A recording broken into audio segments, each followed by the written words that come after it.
नमस्कार। मालदा को लेकर या ये कहा जाए मालदा कांड को लेकर राजनीति उग्र हो गई है। आज मालदा में सच जानने के लिए पहुंची बीजेपी की 3 सदस्यीय समिति को मालदा रेलवे स्टेशन में जबरदस्ती रोक लिया गया और उसके बाद कोलकाता रवाना कर दिया गया। नेताओं को जबरन वापस भेजने का बीजेपी विरोध कर रही है, लेकिन ममता बनर्जी की पार्टी तृणमूल कांग्रेस ये कह रही है कि विधानसभा चुनाव से पहले बीजेपी माहौल बिगाड़ने की कोशिश कर रही है। सवाल ये कि मालदा की आग पर रोटी कौन सेक रहा है।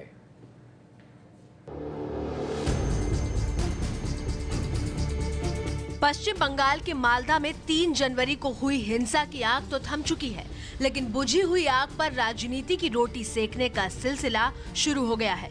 बीजेपी के 3 सदस्यों की एक टीम आज मालदा पहुंची थी। मकसद था 3 जनवरी की घटना का सच पता लगाया जा सके। इस जांच टीम में दार्जिलिंग से बीजेपी सांसद एसएस अहलूवालिया, बीजेपी नेता भूपेंद्र यादव और रिटायर्ड डीजीपी विष्णु दयाल राम शामिल थे। ये टीम जैसे ही मालदा रेलवे स्टेशन पर पहुंची, उन्हें मालदा के हिंसा प्रभावित इलाके कालियाचक में जाने से मना किया गया। जब बीजेपी नेताओं ने इससे इनकार कर दिया तो उन्हें स्टेशन पर ही हिरासत में ले लिया गया। पुलिस की कार्रवाई से नाराज बीजेपी कार्यकर्ताओं ने जमकर नारेबाजी की।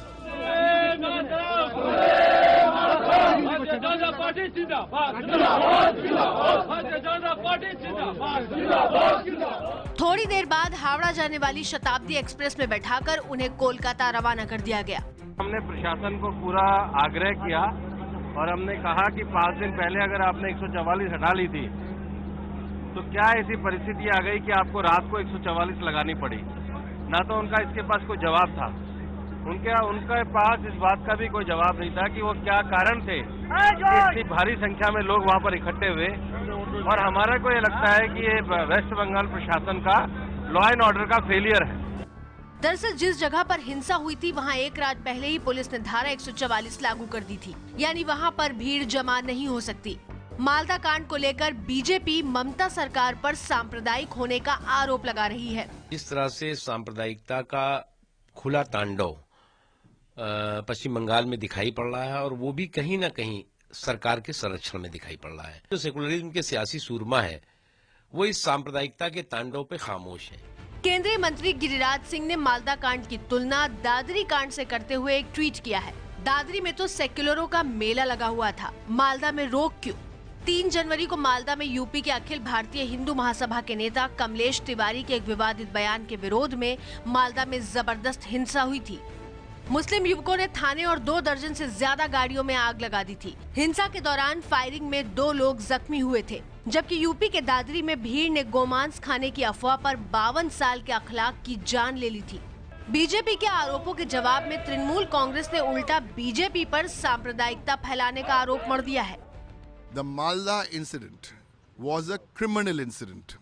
The BJP RSS in the last 1 week have tried to paint a criminal incident and try and make it to be a communal incident. BJP Malda की हिंसा को सांप्रदायिक हिंसा बता रही है, जबकि राज्य सरकार इसे आपराधिक वारदात मान रही है। पश्चिम बंगाल में इसी साल विधानसभा चुनाव होने हैं। ऐसे में मालदा हिंसा राजनीतिक दलों के लिए गर्म मुद्दा बन गया है, जिसे भुनाने के लिए राजनीतिक दल जुट गए हैं। तो बड़ी बहस में हम आपके सामने सिलसिलेवार तरीके से सवाल रखना चाहते हैं जो हम पूछ रहे हैं। इस बड़ी बहस में पहला सवाल, मालदा की आग में रोटी कौन सेक रहा है? ये सवाल उठना लाजमी है। इसके अलावा जो हम सवाल पूछ रहे हैं कि क्या पश्चिम बंगाल में चुनाव से पहले माहौल बिगाड़ने की कोशिश हो रही है, जैसा कि तृणमूल कांग्रेस दावा कर रही है। हम ये भी सवाल आपके सामने रख रहे हैं कि विवादास्पद बयान देने वाला जेल में है, फिर हिंसक प्रदर्शन क्यों? क्या देश संविधान कानून के हिसाब से चलेगा या लोगों की भावनाओं के हिसाब से? मैं सिलसिलेवार तरीके से अपने तमाम मेहमानों का परिचय करा दूं। बीजेपी की तरफ से मेरे साथ जुड़ रहे हैं सिद्धार्थ नाथ सिंह, कांग्रेस की तरफ से रंजीता रंजन, यहां स्टूडियो में मेरे वरिष्ठ सहयोगी विजय विद्रोही हैं और साथ ही वरिष्ठ पत्रकार कंचन गुप्ता। आप सबका स्वागत है। सबसे पहले सिद्धार्थ नाथ जी आपके पास आना चाहूंगा, क्या बीजेपी माहौल का सांप्रदायिकरण करने की कोशिश कर रही है?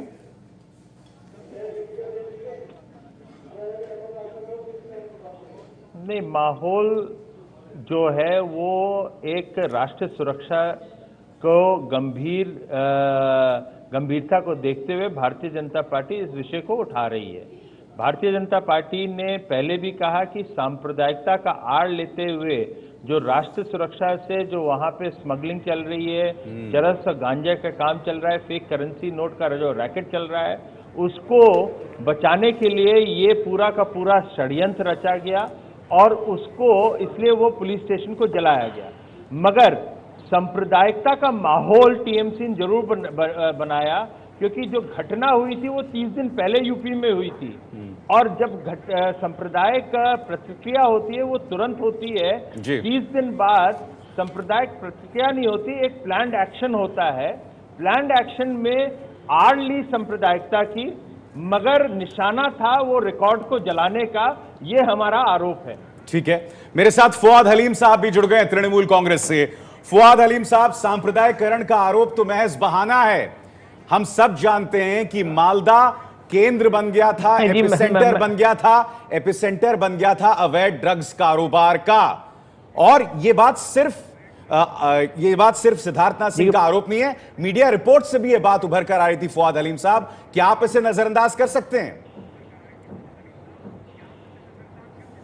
जी, पहले बात तो मैं तृणमूल कांग्रेस का नहीं हूं, मैं मार्क्सवादी कम्युनिस्ट पार्टी की प्रतिनिधित्व कर रहा हूं।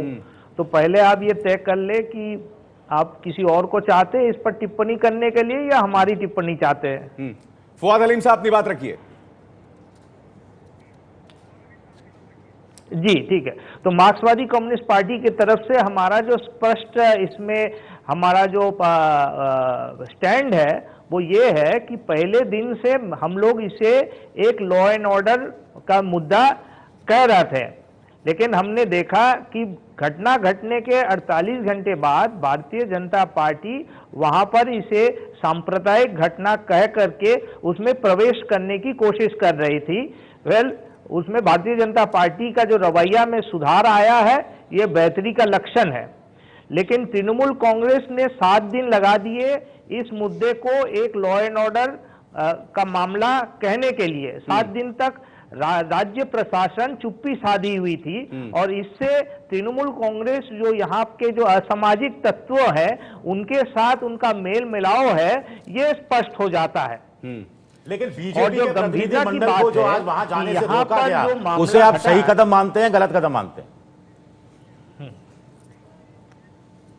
देखिए, ये तो नए नवेली जो प्यार करते हैं उनमें कुछ गुस्सा और कुछ जो रोष और कुछ प्रेम का जो लक्षण है ये अक्सर पाया जाता है। अरुण जेटली साहब बंगाल में आकर के उन्होंने जिस तरीके से अपना जो ममता बनर्जी हमारे मुख्यमंत्री का पीठ थपथपाया है, 3 दिन आगे नितिन गडकरी साहब ने जिस तरीके से आकर के पीठ थपथपाया है, उसके बाद में ये थोड़ा रूठना ये मुनासिब है बीजेपी के तरफ से, क्योंकि गर्म ठंडा हवा बह रही है। ये अगर पश्चिम बंगाल के लोगों के सामने अगर नहीं लाया जाए तो दूध का दूध और पानी का पानी। सिद्धार्थनाथ सिंह, बीजेपी और तृणमूल, सिद्धार्थनाथ सिंह, फुआद हलीम, सीपीएम के फुआद हलीम नूरा कुश्ती का आरोप लगा रहे हैं।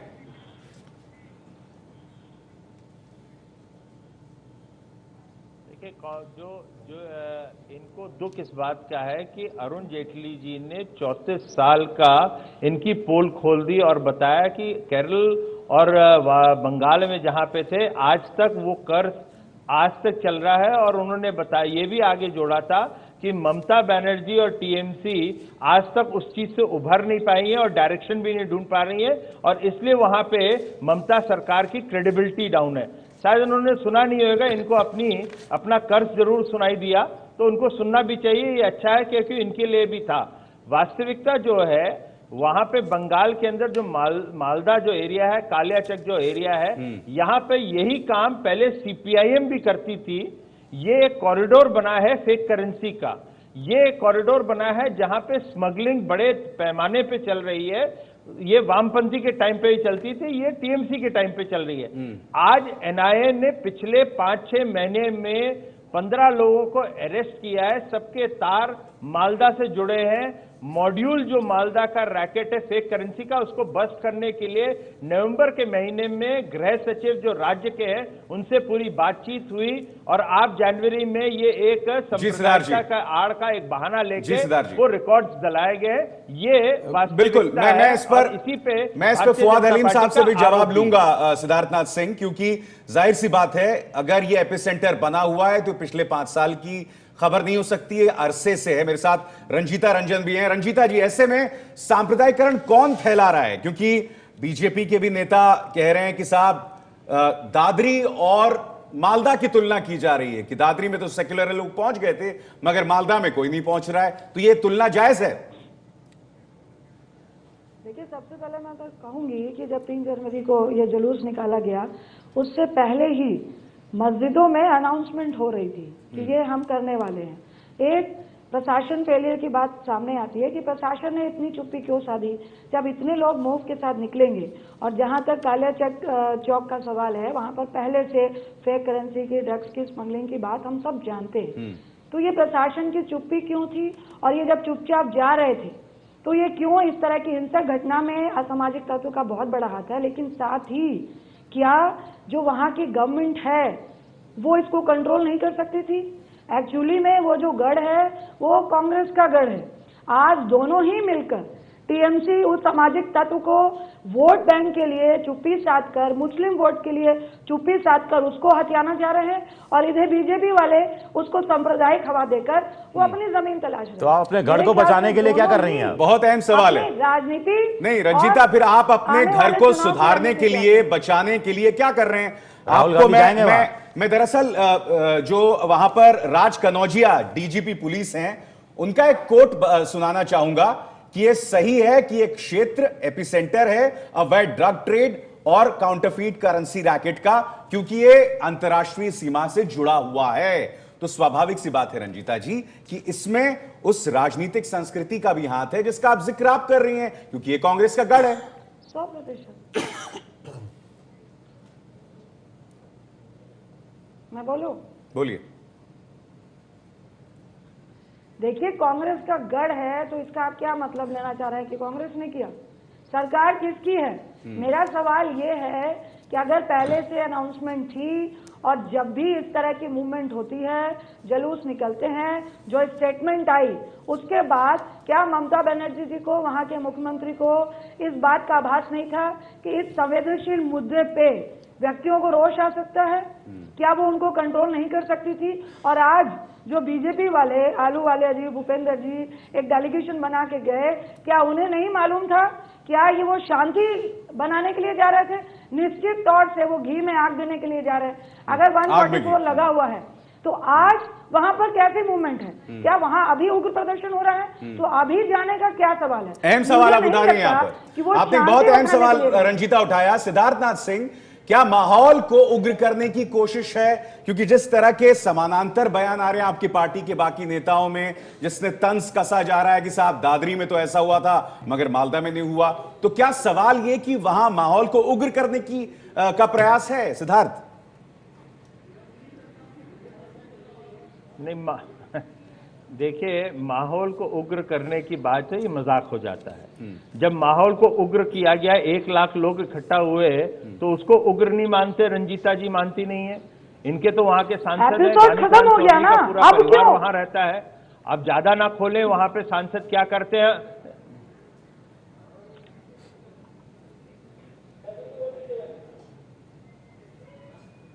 बात पूरी कीजिए सिद्धार्थ जी। मैं शांत हो जाता हूं, ये बोल लें। नहीं बोलिए, बात पूरी कीजिए अपनी। हाँ, बीच में ना टोके तो मैं पूरी बात कर लूंगा। हाँ। तो जब इन लोगों का, कांग्रेस का मालदा मुर्शिदाबाद में गढ़ है, वहां पे इनके ही सांसद लोग रहे हैं, वहां पे क्या गतिविधि होती है, वहां पे कौन कांग्रेस के एमएलए है, इसके बारे में क्या क्या चलता है, ये सबको पता है। बात जो है कि जो सांसद लोग जा रहे थे, 3 सांसद जाके वहां पर खाली एक रिपोर्ट बनाने के लिए जा रहे थे ग्राउंड पे। ये लोकतंत्र में इसकी को इजाजत पूरी है? आपके अंदर, मालदा के अंदर तो 144 लगा नहीं है, आपने वहां पे उतरते 144 लगाया। आपने जहां पे हमें रोका, हमने तो कोई वहां पे धरना या प्रदर्शन करा नहीं, हम लोग तो शांतिपूर्व वापस आ रहे हैं। हमने तो वहां पे कुछ ऐसी करी नहीं। क्या आज भारतीय जनता पार्टी चाहे तो वहां पर 1 लाख की संख्या में धरना प्रदर्शन नहीं कर सकती है? जब उग्र हो जाएगा तो जो शांति प्रिय लोग हैं, जो ममता का रवैया है, जो देशद्रोही है, उनको तो ममता जी ममता दिखाती हैं। जो राष्ट्र भक्त हैं उनको ममता जी तमंचा दिखाती है। ये तो रुख है वहां पे बंगाल में जो तानाशाही ममता जी हुकूमत कर रही है। तो ममता बनर्जी तानाशाही दिखा रही हैं, ऐसा बीजेपी का आरोप है। मेरे साथ वरिष्ठ पत्रकार गौतम लाहिरी भी जुड़ गए हैं और साथ ही कंचन गुप्ता हैं, उनसे भी हम बात करेंगे, मगर एक बहुत ही छोटे से ब्रेक के बाद।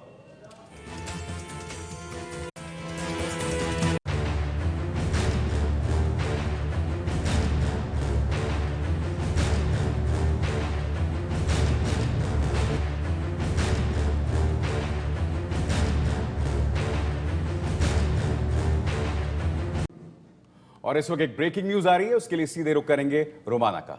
ABP breaking news. तो पठानकोट हमले से पहले जिन एसपी सलविंदर सिंह को अगवा किया गया था, अब बड़ी खबर यह मिल रही है कि उन्हीं एसपी सलविंदर सिंह के रसोइये मदन को भी पूछताछ के लिए बुलाया गया है। सलविंदर के रसोइये से एनआईए पूछताछ करेगी, सूत्रों के हवाले से जानकारी ये मिल रही है। हम सीधे रुख करते हैं, एबीपी न्यूज संवाददाता राजन सिंह इस वक्त हमारे साथ मौजूद है। राजन, मदन जो रसोइया है सलविंदर सिंह का, वो शक के घेरे में क्यों है? देखिए, मदन गोपाल के बारे में कहा जा रहा है कि वो न सिर्फ उस वक्त एसपी सलविंदर सिंह के साथ था जब आतंकियों ने अपहरण किया था, जो कथित रूप से जो कहा जा रहा है, और ये भी कहा जा रहा है कि उसके पास 2 ऐसे मोबाइल फोन थे और उसके अलावा 4 नंबर सलविंदर सिंह के हैं। तो इन 6 नंबर पर कहाँ बातचीत होती थी, कई ऐसी चीजें सामने आई है जो आज सलविंदर की पूछताछ के दौरान जो विरोधाभासी हैं। तो ऐसे में मदन गोपाल को बुलाकर पूछताछ किया जाएगा और अगर जरूरत पड़ी तो एनआईए सूत्रों का कहना है कि एसपी सलविंदर और रसोइये मदन गोपाल को आमने सामने बैठाकर भी पूछताछ की जा सकती है, ताकि ये पता लग सके कि जो बातचीत की जा रही थी और जो कॉल रिकॉर्ड्स हैं एनआईए के पास, वो उस पर उसे मेल खा सके और कहीं ये दोनों एक ड्रग कार्टेल से जुड़े हुए तो नहीं है। तो इन तमाम चीजों की जांच कर रही है एनआईए। बहुत बहुत शुक्रिया राजन सिंह इस तमाम जानकारी के लिए। तो जिस वक्त एसपी सलविंदर सिंह को अगवा किया गया था, उस वक्त भी रसोइया मदन गाड़ी में मौजूद था और साथ ही साथ रसोइये के पास भी 2 मोबाइल फोन। इसी वजह से शक के घेरे में रसोइया और अब एनआईए ने पूछताछ के लिए बुलाया है। वापस रुख करेंगे अभिसार का। शुक्रिया रोमाना। हम सीधे रुख करना चाहेंगे पत्रकार गौतम लाहिरी का। गौतम जी, क्या यह कहना सही होगा कि अपनी कमियों को छुपाने के लिए, क्योंकि मालदा का यह पूरा इलाका जिसमें गोपालगंज, बालियाडंगा, कालियाचक, मोहब्बतपुर, मोथाबारी, ये तमाम इलाके जो हैं एक तरह से एपिसेंटर हैं इलीगल ड्रग ट्रेड के, एंटी नेशनल एक्टिविटीज को, इसे छुपाने के लिए मालदा में पूरी तरह से अक्षम, पूरी तरह से इनएक्टिव दिखाई दी ममता बनर्जी सरकार?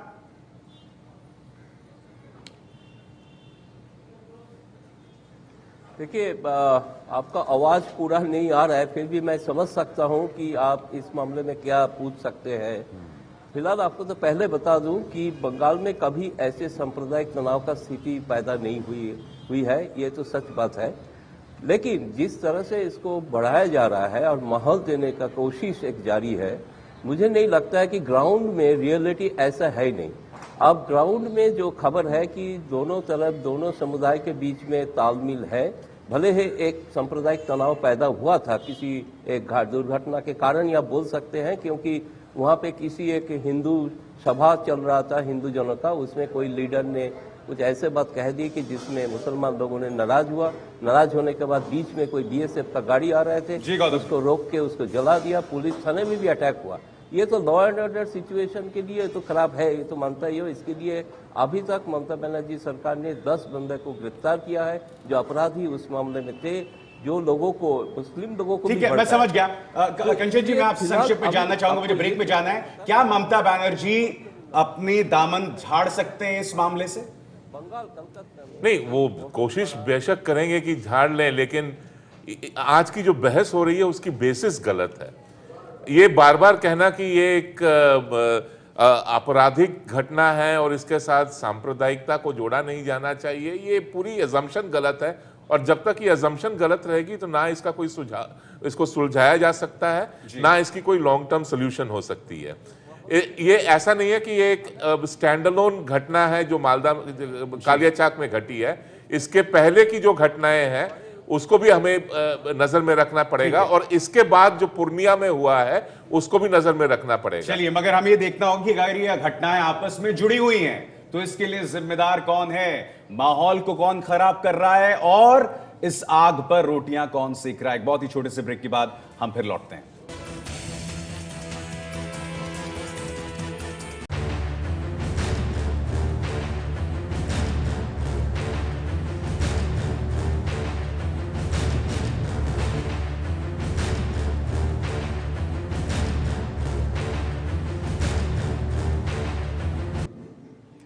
और इससे पहले कि मैं अपने बड़ी बहस का रुख करें, एक ब्रेकिंग न्यूज आ रही है, इसके लिए सीधे रुख करना चाहेंगे रोमाना का।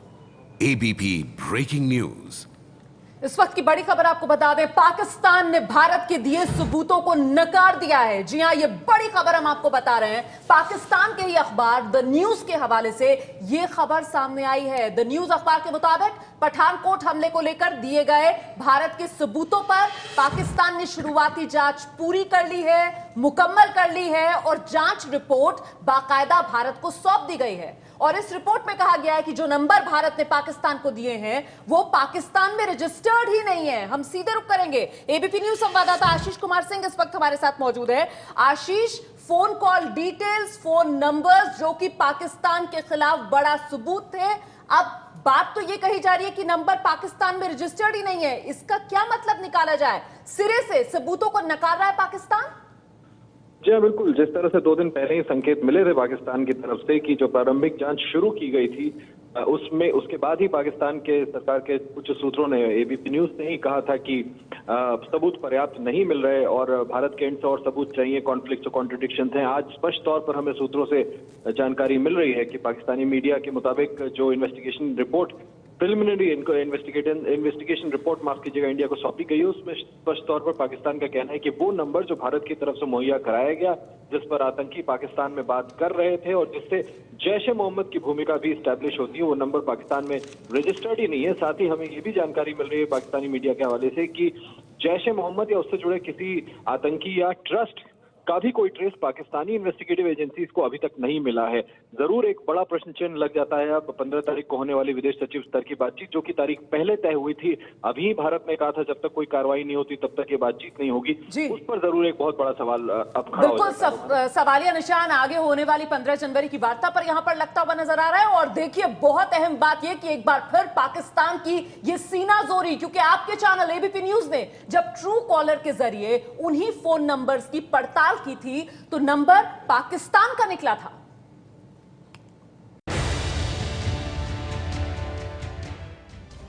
मैं हमला करने जा रहा हूं। पहले खाना खाओ और तब वो करो जो करने के लिए गए हो। एबीपी न्यूज ने सबसे पहले आपको आतंकी की मां से हुई बातचीत के बारे में बताया था। तब ये साफ हो गया था कि आतंकी मरने मारने के लिए उतारू होकर आए हैं। अब उस नंबर का खुलासा हुआ है जिस नंबर पर आतंकी ने मां से बात की थी। 923017775253 +92 पाकिस्तान का कंट्री कोड है। मोबिलिंग कंपनी का ये नंबर अभी भी एक्टिव है और पाकिस्तान के बहावलपुर में रजिस्टर्ड है। एबीपी न्यूज ने पहले इस नंबर पर बात करने की कोशिश की, लेकिन कोई जवाब नहीं मिला। नंबर से फिलहाल जवाब मौसूल नहीं हो रहा। बराए मेहरबानी उसके बाद कोशिश करें। The number you've dialed is not responding at the moment. Please try later. और उसके बाद मोबाइल धारक का नाम बताने वाली वेबसाइट ट्रू कॉलर से हमने जानने की कोशिश की कि ये फोन किसके नाम पर है। सर्च किया, अब देखिए नतीजा क्या आता है। नतीजा आ रहा है मौलाना। जी हाँ, मौलाना, और एड्रेस में आ रहा है फिर से पाकिस्तान। मौलाना के नाम से ये नंबर पाकिस्तान में है। एसपी सलविंदर सिंह के दोस्त राजेश वर्मा के मोबाइल फोन से आतंकी ने अपनी मां को कॉल किया था। पठानकोट एयरवेज पर हमले के 5 घंटे बाद यानी 8:30 बजे आतंकी ने मां को फोन किया। पठानकोट में घुसे आतंकियों ने पाकिस्तान में बैठे उस्ताद यानी अपने आका से भी बात की थी। 923000597212 इस नंबर पर 31 दिसंबर को रात 9:12 पर कॉल हुई थी। एबीपी न्यूज ने इस नंबर की भी पड़ताल की। नंबर से फिलहाल जवाब मौसूल नहीं हो रहा। बराए मेहरबानी उसके बाद कोशिश करें। The number you've dialed is not responding at the moment. Please try later. ABP news ने जब इस नंबर को ट्रू कॉलर वेबसाइट पर खंगाला तो पता चला कि ये नंबर पाकिस्तान में फैजान नाम के शख्स पर रजिस्टर्ड है। जिस फोन से ये कॉल की गई थी वो टैक्सी ड्राइवर एकागर सिंह का था। एकागर सिंह इनोवा के ड्राइवर थे जिसे आतंकियों ने मार दिया था। आतंकियों ने एकागर सिंह के फोन से पाकिस्तान में कॉल की थी, जबकि पाकिस्तान से 4 कॉल इस नंबर पर आए थे। फोन पर बात करने वाले पाकिस्तानी आका को उस्ताद कह रहे थे। कॉल डिटेल के मुताबिक एक कॉल के दौरान उस्ताद आतंकियों पर बरस पड़ा था क्योंकि वो तय समय तक एयरबेस नहीं पहुंचे थे। लेकिन अब एक बार फिर से पाकिस्तान की ये सीनाजोरी, पाकिस्तान कह रहा है ये नंबर्स तो पाकिस्तान में रजिस्टर्ड हैं ही नहीं। मतलब बहुत साफ अभिसार कि पाकिस्तान ने एक बार फिर भारत की तरफ से जो तमाम सबूत दिए थे उन्हें नकार दिया है। चलिए बहस का रुख करते हैं, हम सीधे रुख करना चाहेंगे सिद्धार्थ नाथ सिंह का। सिद्धार्थ जी, सवाल यहां पर यह कि क्या दादरी और मालदा की तुलना आपस में जायज है?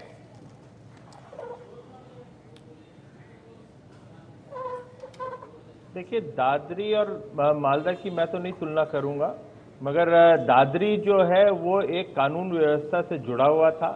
एक र्यूमर मॉन्गरिंग हुई जिसमें प्रिवेंटिव एक्शन लेना चाहिए था वहां की पुलिस को, और उस पर फिर वो सांप्रदायिकता का एक बहाना शुरू हो गया। जो मालदा का है वो राष्ट्रीय सुरक्षा से जुड़ा हुआ है, उसको सांप्रदायिकता की आड़ में राष्ट्रीय सुरक्षा के जो दस्तावेज हैं, जो रिकॉर्ड्स हैं, उसको जलाने का प्रयास किया गया है। वहां पे जो मुस्लिम संगठन है उनके कहीं ना कहीं उनको संरक्षण है टीएमसी सरकार का, और ये गतिविधि अच्छा, इस घटना को सांप्रदायिक तो अंतर है, इसलिए ना मानने के पीछे बीजेपी की कोई खास वजह है क्या?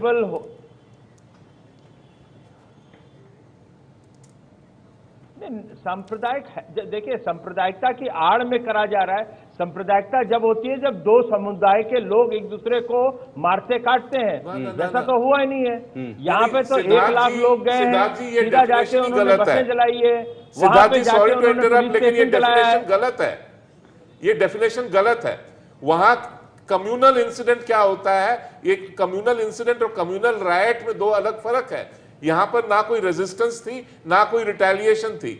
आज कालियाचाक के जिस जगह पर यह घटना घटी है वहां की हिंदू समुदाय की संख्या अब लगभग 30% के आसपास है, और पूरे डिस्ट्रिक्ट का अगर देखें तो हिंदू, ये मुस्लिम मेजॉरिटी डिस्ट्रिक्ट है। और इस ऐसे स्थिति में ये एक्सपेक्ट करना कि वहां के हिंदू रिटेलिएट करेंगे या उसको रेजिस्ट करेंगे, तो वो सोच ही गलत है। और दूसरी बात है कि वो जो मोबिलाइजेशन हुई थी वो धर्म के आधार पर मोबिलाइजेशन हुई थी। जी, मैं वही बात कर रहा था। नहीं, वहां की मोबिलाइजेशन धर्म के आधार पर हुआ था। इदारा-ए-शरीफ ने जो पैम्फलेट इशू की थी, तो इतना सब कुछ, और वहां की जो टर्नआउट थी, ऐसा तो नहीं है कि केवल क्रिमिनल जो होंगे वहां पर उस इलाके में सारे के सारे 100 में से 100 मुसलमान होंगे, उसमें कुछ हिंदू भी होंगे जरूर। तो फिर इसको ऐसा कह देना कि ठीक है, सिद्धार्थ जी इसका जवाब दीजिए, फिर मेरे को रंजीता जी के पास जाना है। बोलिए सिद्धार्थ जी। नहीं, देखिए, जो कंचन जी जो कह रहे हैं, मैं वही बात कर रहा हूं कि कम्युनल जब होता है कि तो 2 समुदाय के बीच में होता है। वहां पर जो इन्होंने कहा वास्तविकता है, इनको थोड़ा सा और कर दें, वहां पे 80% डिस्ट्रिक्ट के अंदर पॉपुलेशन मुस्लिम्स की है। जहां पे ये घटना कालियाचक हुई वहां पे 90% पॉपुलेशन मुस्लिम्स की है, तो रिटेलिएशन का कोई सवाल ही नहीं पैदा होता है।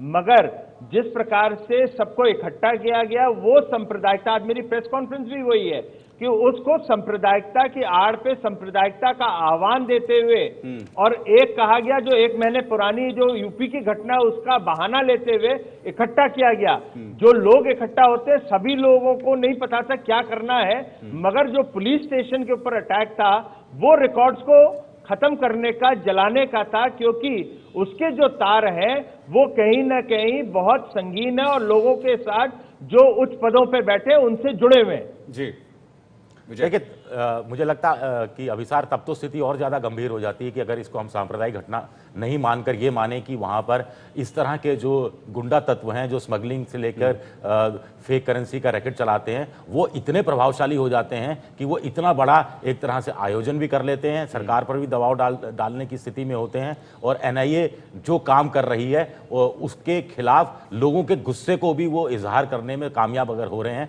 तो वाकई में फिर चुनाव के समय में इन लोगों के हाथ में कितना बड़ा वोट बैंक होगा, ये एक गंभीर चिंता का सवाल उठता है। चलिए, तमाम यहाँ पे मुद्दे हैं। मुद्दा बेतहाशा पेचीदा हो चला है। बेशक सिद्धार्थनाथ सिंह इसे दादरी और मालदा की तुलना नहीं कर रहे हैं, मगर इनके पार्टी के कुछ नेता जरूर कर रहे हैं सियासी कारणों की वजह से। एक बहुत ही छोटा सा ब्रेक में ले रहा हूं, थोड़े से इंतजार के बाद फिर लौटता हूं।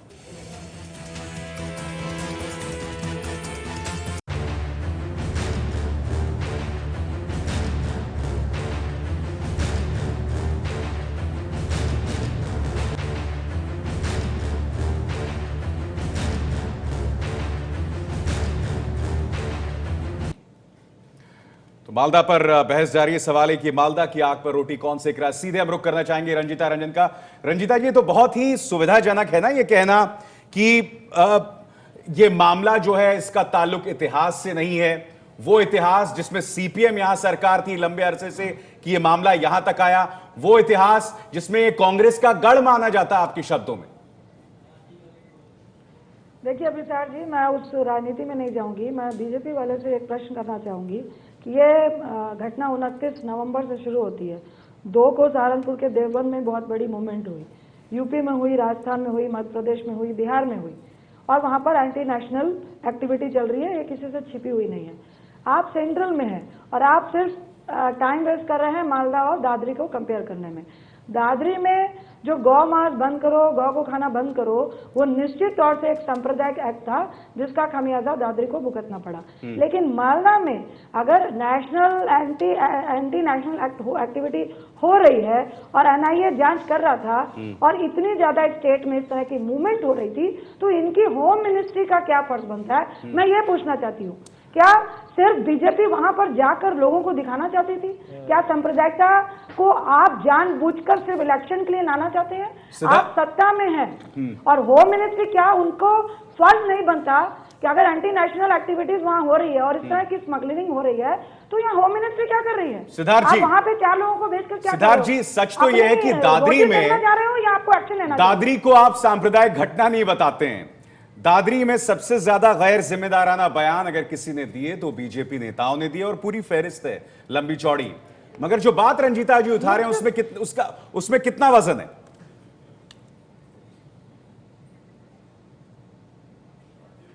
देखिए उनके जो बात वो उठा रही हैं उसमें अंग्रेजी में कहते हैं इग्नोरेंस इज ब्लिस, मगर यहाँ पे मैं कहूंगा इग्नोरेंस जो है वो प्रवक्ता के रूप में कांग्रेस को नुकसानदायक होगी, क्योंकि इनको जानकारी होनी चाहिए। एक सेकंड, फिर आप बात कर रहे हैं, कभी घर वापसी की बात करते हैं, कभी गौ मास की बात करते हैं। अरे यार, आपको जब पता ना हो रंजिता जी तो क्यों बीच में बोल रही हैं? आप जरा थोड़ा सा सब्र रखिए और सुनने की शक्ति रखिए। आपको पता है एनआईए ने 15 लोगों को पकड़ा है पिछले अक्टूबर से। उसके अंदर 15 में से जो पकड़े गए उसमें 9 लोग हैं वो मालदा से जुड़े हुए हैं। वहां पे मालदा में जाके खुद डीजी जाते हैं, गृह सचिव से मिलते हैं, गृह सचिव से बात करके मालदा रैकेट को बस्ट करने का पूरा प्लान बनाते हैं और वो प्लान दिसंबर में डिस्कस होता है। 3 जनवरी को ये एक्शन होता है। क्या आपको इसकी समझ है? इसके तार जोड़ने की शक्ति है कांग्रेस के अंदर? जवाब दीजिए रंजीता जी। तो ना बोले तो ज्यादा अच्छा होगा। जवाब दीजिए रंजीता जी। गंभीर मसला है और कांग्रेस हल्के फुल्के में ये बहस नहीं कर सकती हम लोग से। ठीक है रंजीता जी, संक्षेप में जवाब दीजिए। हल्के फुल्के में बहस कर रही है। ठीक है, बात ठीक है, इसलिए जरा शांत रहिए आप लोग। ठीक है। कांग्रेस ने अगर इस तरह की बहस को हल्के फुल्के में लिया होता तो 55 साल राज नहीं करते। और 2.25 साल में आपका जो हर्ष हो रहा है उसी का नतीजा है कि बिहार के बाद अब बंगाल में आप अपनी जमीन तलाश और हम लोग आपको वोट सही बैंक को आपने suggestion हल्के दे रहे फुल्के में हैं बना कि दिया। जो काम सत्ता में बैठकर आपको करना चाहिए वो आप नहीं कर रहे हैं। ठीक है, और जब भी कोई सही तर्क कांग्रेस विपक्ष में बैठ के ठीक है। देती आखिरी कमेंट गौतम लाहिरी से, आखिरी एक मिनट आखिरी कमेंट गौतम लाहिरी से। गौतम जी, क्या ममता बनर्जी सरकार इस मुद्दे से अपनी जिम्मेदारी वापस ले सकती है? माहौल जितना बिगड़ा है वहां पर मालदा में।